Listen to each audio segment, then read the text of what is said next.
रामकृष्ण हरी मंडळी, मी आपला DN साबळे, स्वागत प्रॉपर्टी ठाणे पश्चिम. खरं तर आजचा जो फ्लॅट आहे हा कल्पतरू इमिन्सामध्ये 3 BHKचा फ्लॅट आहे. जर कार्पेट जर घराचं बघितलं तर 1000 कार्पेट आहे, अधिक बाल्कनीचं तुम्हाला एक्स्ट्रा असणारा हा 3 BHKचा नॉर्थ ईस्ट चांगल्या पद्धतीचा फ्लॅट असणार आहे, ज्याच्यात 2 कार पार्किंगची सुखसुविधा असणार आहे.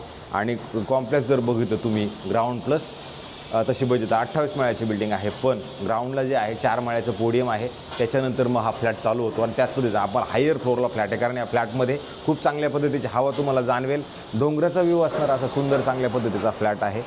आणि अशाच ठिकाणी आपण हा 3 BHKचा फ्लॅट काढण्याचा खरं तर प्रयत्न करतो आहे. जर तुम्ही बघितलं फ्लॅट जर बघितला तर जर समजा फ्लॅटच्या बाल्कनीचा आपण एरिया सोडला आणि जर तुम्ही ह्या साईडला बघितलं तर तुम्हाला ह्या स्लायडिंग विंडोज ऑलरेडी दिलेल्या आहेत, ज्या खूप चांगल्या पद्धतीने बनवलेल्या आहेत. कल्पतरू बिल्डर्स अँड डेव्हलपर्सनी चांगल्या सिस्टममध्ये बनवलेला लेट पण थेट अशा पद्धतीचं दिलेलं हे प्रोडक्ट आहे. आणि जर तुम्ही ह्या साईडला आलात तर हे तुमचं घर आहे. ह्या घरात तुम्ही ज्यावेळेला बाहेर जाणार आहात त्यावेळेला नॉर्थ ईस्ट आहे आणि बाहेर आल्यानंतर तुम्ही बघू शकता इथे समोर 2 फ्लॅट, ह्या साईडला 2 फ्लॅट, अधिक ह्या साईडला जरी आपण गेलो तर तुम्हाला तिकडे पण 4 फ्लॅटचं प्रावधान आहे, अधिक 4 लिफ्टचं पण प्रावधान आहे. तुमच्या 2 घराच्या पुढे जर बघितलं तर एवढी मोठी जागा तुम्हाला वापरायला मिळते. आणि ज्यावेळेला घराच्या आतमध्ये आपण जाणार आहोत त्यावेळेला तुम्हाला हवाचा फील नक्की येणार, कारण आपण फील येणारे घरं दाखवण्याचा प्रयत्न करतो. ज्यावेळेला आपण घरामध्ये येतो त्यावेळेला तुम्ही बघू शकता इथे चांगल्या पद्धतीने तुम्हाला किचनसाठी जागा दिलेली आहे. अधिक इकडं जर तुम्ही बघितलं तर असं सुंदर आणि चांगल्या पद्धतीचा हॉल आहे. हॉलमध्ये जर तुम्ही आलात तर तुम्हाला फील येणार हवेचा, हवा येत आहे याचं. आणि नंतर ही तुम्हाला असणारी ही बाल्कनी आहे. या बाल्कनीबंद जर तुम्ही बघितलं तर येऊरचा डोंगर तुम्हाला प्रॉपरली दिसतो. येऊरचं ते धुकं पडलेलं डोंगरावरती ते तुम्हाला तुमच्या घरामधनं प्रॉपर दिसतं. आणि ह्या साईडला जर बघितलं तर नमो सेंट्रल पार्क हे तुमच्या घरामधनं तुम्हाला प्रॉपरली नक्की आणि चांगल्या पद्धतीनं दिसत आहेच आहे. आणि अशाच पद्धतीचा हा खरं तर 3 BHKचा फ्लॅट आहे. हे जे मालक आहे त्यांनी हा विकण्यासाठी काढलेला आहे.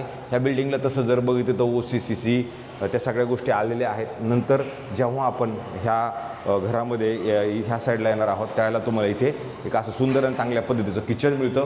जे किचन तुम्ही बघू शकता ह्या साईडला आहे, जे 2 साईडला प्लॅटफॉर्म असणार किचन असणार आहे. आणि किचन जर त्या साईडला जर बघितलं तर किचनच्या ह्या साईडला आल्यानंतर तुम्हाला इथे ह्या अशा चांगलं असं फ्रीज ठेवण्यासाठी अशी मोठी जागाही उपलब्ध करून दिलेली आहे किचनमध्ये.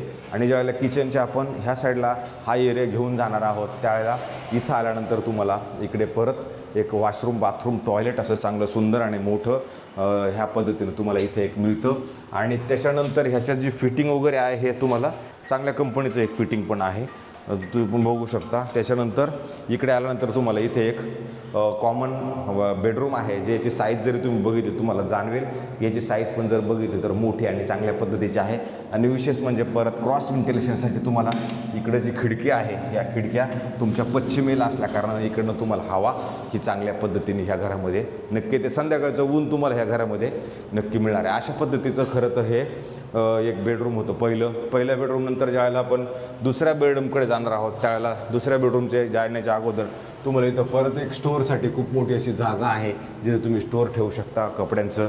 त्याच्यानंतर तुम्ही इकडे जर आलात तर इथे तुम्हाला एक वॉशिंग मशीन ठेवण्यासाठी चांगला पॉईंट दिलेला आहे, कपडे सुकवण्यासाठी एक चांगला पॉईंट दिलेला आहे. इथे ड्राय बाल्कनीची सुविधा ऑलरेडी उपलब्ध करून दिलेली गेलेली आहे. आणि जेव्हा आपण ह्या साईडला येणार आहोत त्यावेळेला परत तुम्ही इथे आल्यानंतर पण तुम्हाला इथे एक मोठा चांगल्या पद्धतीचा हा असा बेडरूम असणार आहे, जो बेडरूम हा पण मोठा.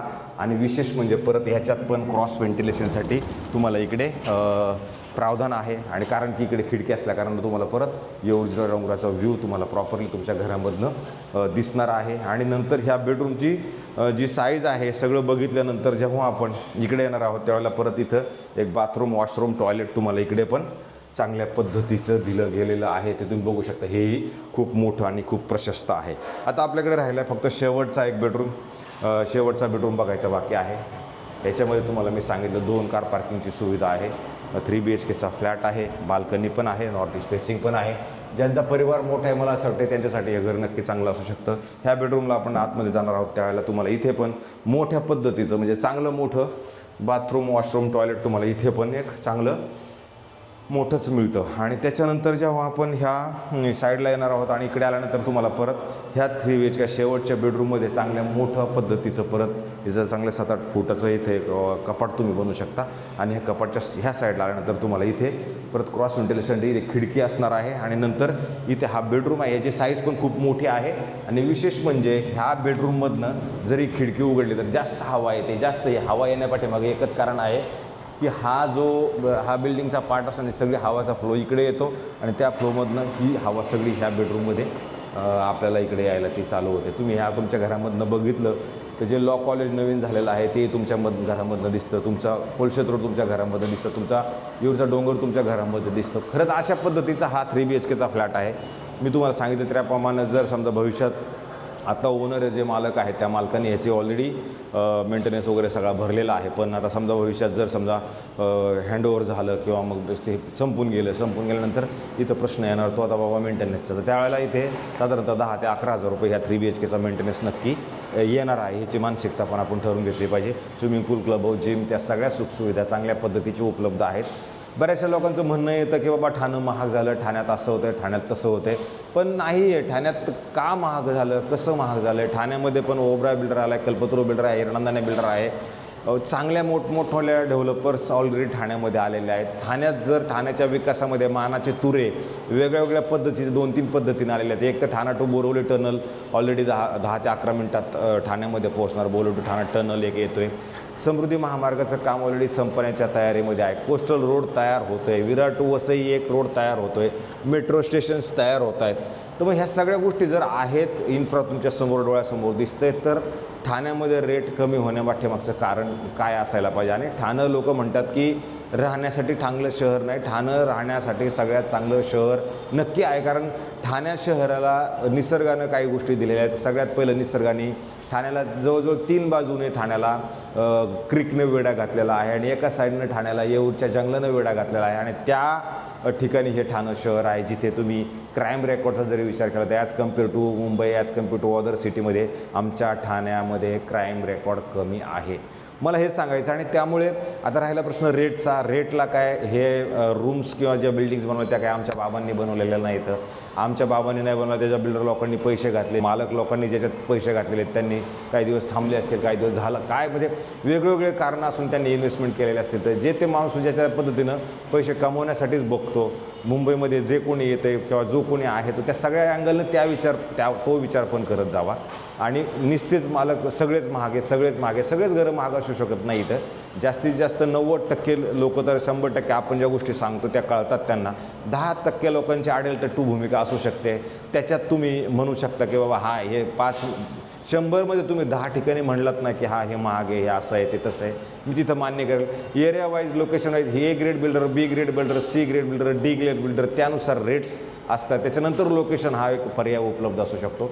सो त्याच्यामुळे मला तुम्हाला सगळ्यांना हात जोडून नंबर विनंती करतो, लहान तोंडी मोठा घास कुठेतरी चुकीचं बोलतो असं तुम्ही समजू नका. पण मला याच्यातनं पोट तिडकीनं एवढंच सांगायचं आहे की फरक लक्षात घेणं फार गरजेचं आहे. की बाबा लोढा आमारा नावासारखंचं कॉम्प्लेक्स आहे, तिथे 70 लाखाला 1 BHK फ्लॅट मिळतो जो ठाणा स्टेशनपासून 6 किलोमीटर अंतरावरती आहे.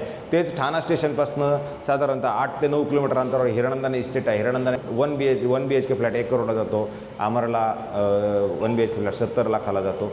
तर अशा पद्धतीनं जर बघितलं तर त्याचा तुम्ही बिल्डरचा जर समजा गावाचा त्या सगळ्या गोष्टींचा विचार करावा. हीच मग तुम्हाला सगळ्यांना हात जोडून नम्र विनंती आहे. उगाच नुसतंच बोलायचं म्हणून महाग आहे, बोलायचं म्हणून काहीतरी बोलायचं ते मनाला टोचतं. म्हणजे माझ्या मनाला लागतील. बाकीच्या लोकांना बोलल्यानंतर काय वाटत नसेल पण माझ्या मनाला टोचतं. कारण मी पोट तिडकीनं काम करतो, पोट तिडकीनं फ्लॅट दाखवण्याचा प्रयत्न करतो. आणि त्याच्यात जर कोणी असं काय बोलतं त्यावेळेला मला खरोखर वाईट वाटतं. मला माफ करा मी थोडंसं जास्त बोललो त्याबद्दल. आता हा जो फ्लॅट आहे हा फ्लॅटची किंमत जर बघितली तर याची किंमत 2,45,00,000 रुपये याची कोटिंग अमाऊंट आहे. बिल्डिंगला OCCची सगळं आलेलं आहे. परंतु जर समजा आपलं पेमेंट त्या सगळ्या गोष्टीच्या टर्म्स अँड कंडिशन्स कशा असतील त्याच्यावरती कमी करणं न करणं ह्या मालकाच्या मनावरती असणार आहे. पण ते कमी करणार आहेत. आपण त्यांच्याकडनं त्या गोष्टी वधून घेतलेल्या आहेत. तर अशाच पद्धतीचे आम्ही रोज घरं दाखवतो. तुम्ही कमेंट्समध्ये, लाईकमध्ये, शेअरमध्ये आणि आम्हाला जास्तीत जास्त लोकांनी सबस्क्रायबर्स करा जेणेकरून तुमच्यासाठी जे काम करणारं पोरगं ते अजून जास्त पळायचं काम करेल. ह्याच त्याच्या पाठीमागचा उद्देश असणार आहे. तुर्तास थांबतो मंडळी. रामकृष्ण हरे.